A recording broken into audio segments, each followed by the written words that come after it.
Mm-hmm. How harder or better does it make it for preparation going in fresh games late? Obviously, they're a very talented team, so it might make it a little harder. But same preparation for any game, any team. You go through the same steps, process, watch film, go over each individual player, figure out how you want to guard them individually and as a group. But yeah, because they have so many threats, it might make it a little tougher. But we'll see.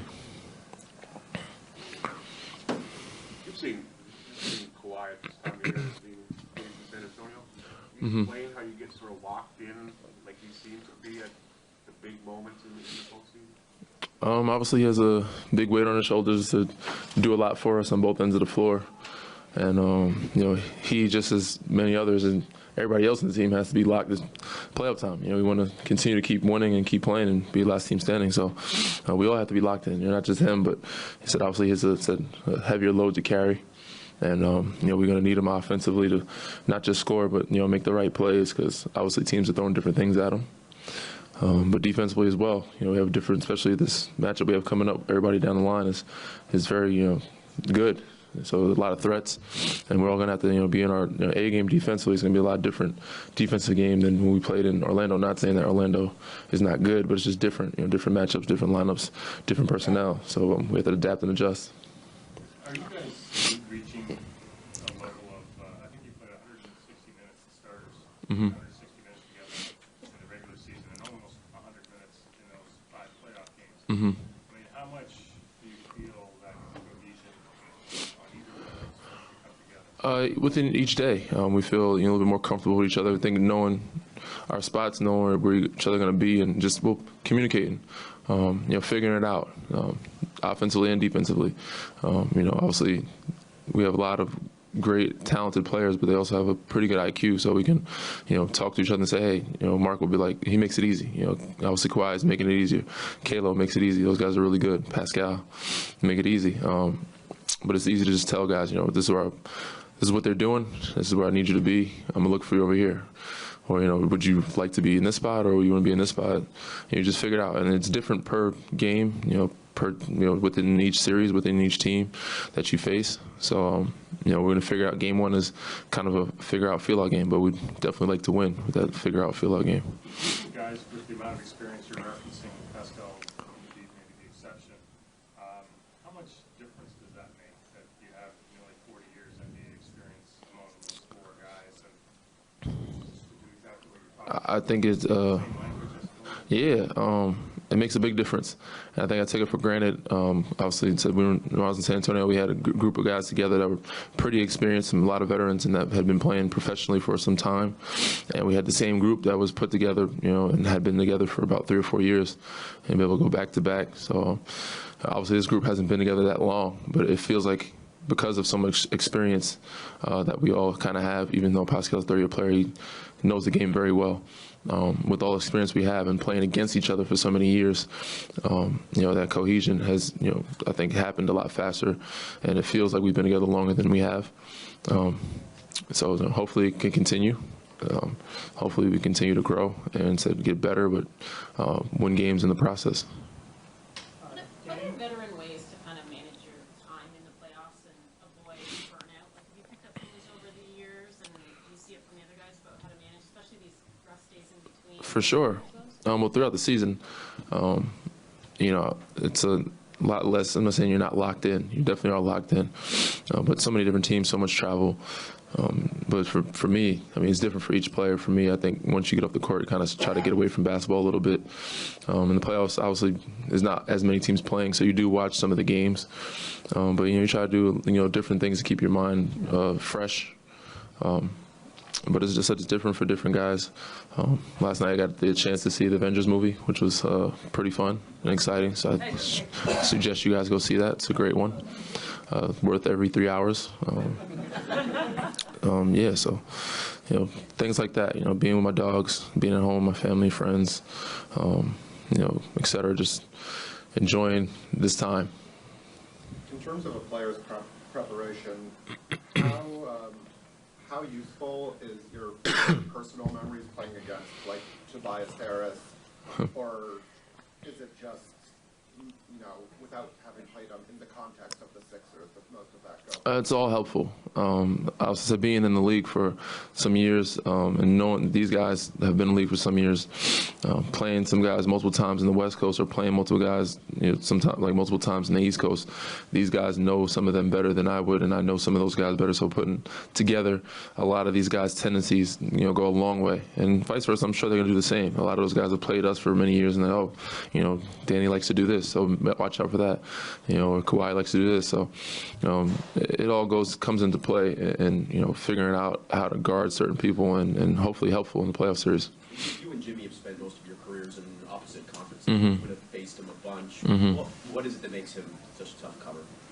He's a good player. Any good player is a tough cover.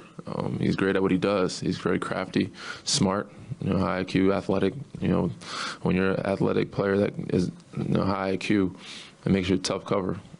So they use the body well, knows how to get to the rim. Very good with his pump fake. Very similar to D-Wade to me, but obviously can shoot it really well too. So I'm not saying D-Wade can't, but Jimmy's had some pretty high percentages over some of the years behind the arc. Hopefully we keep that low this series. Against Orlando, you didn't shoot the three as well as you did in the regular season. Yeah. More like what they were doing, or that was something like off with your shot, and how can you get the percentages back up to regular season levels against the Sixers? I didn't really notice. Didn't really care. We won. We were winning. Obviously, they were not letting me shoot as many shots as normal to get into our shooters, runners up the line. I think we did a great job of moving the ball and finding it. I don't think my shot is off or something's off with my shot. I take the ones that are open, hopefully make them. Sometimes you make them, sometimes you don't. Regardless, it's behind me. Think about the next shot. I think the next one's going in. I could care less about percentages at this point. Just want to win basketball games. Don't care as much about offense. If they're taking me out and they're guarding me, then I'm doing my job. I think, the first thing is the length. They have a lot. The point guard is like 6'8", so obviously there's the length factor there. They got, Jimmy Butler, experienced guys. Obviously with a mix of young guys, and obviously JJ Redick, veteran. Like they have kind of that mix, and yeah, definitely a physical matchup and tough. What is it, obviously the focus is on winning, but what does it mean to you to have a series against Joel?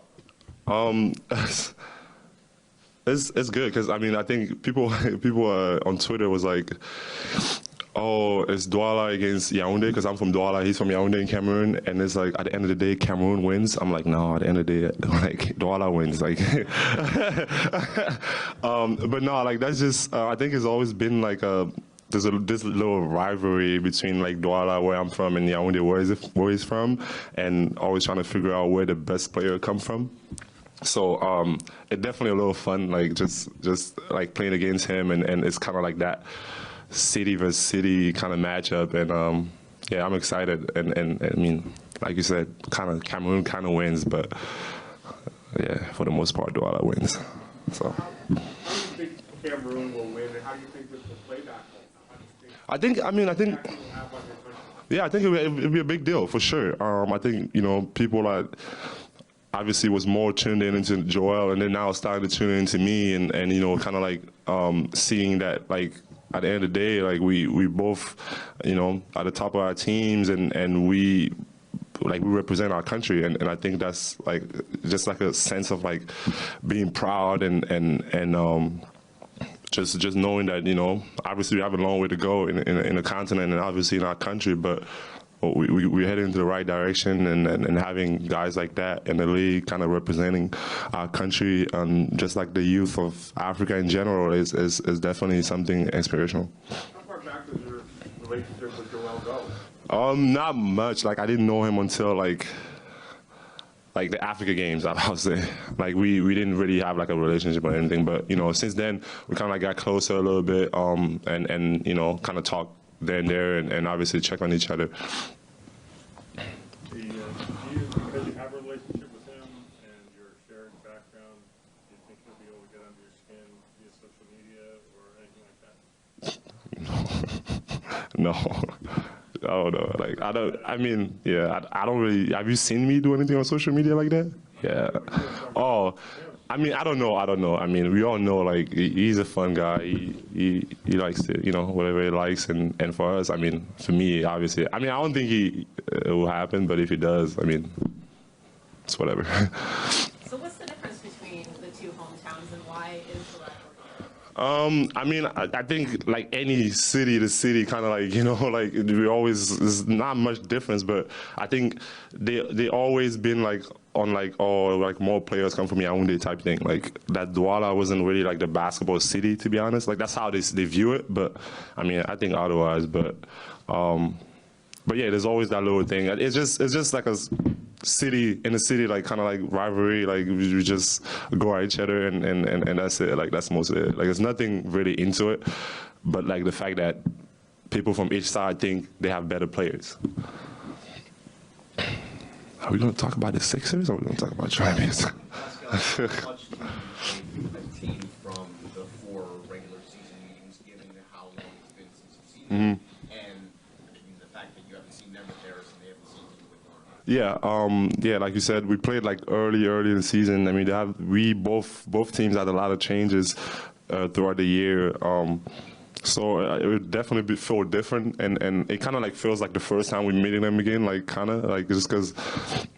I mean, we can take away a lot from the other games, but they have like so many new pieces, like different guys. They do different things that it's kind of hard to just like focus on like, oh, this is what happened last time. You know, we have to go into this obviously knowing like individual players and the things that they like to do, and then like just kind of like looking at their team and kind of like not from zero, but like. We kind of like have to like dive into it a little bit more with a different mindset than like what we had maybe then, or maybe a couple of the same things, but there's going to be a lot of different changes too.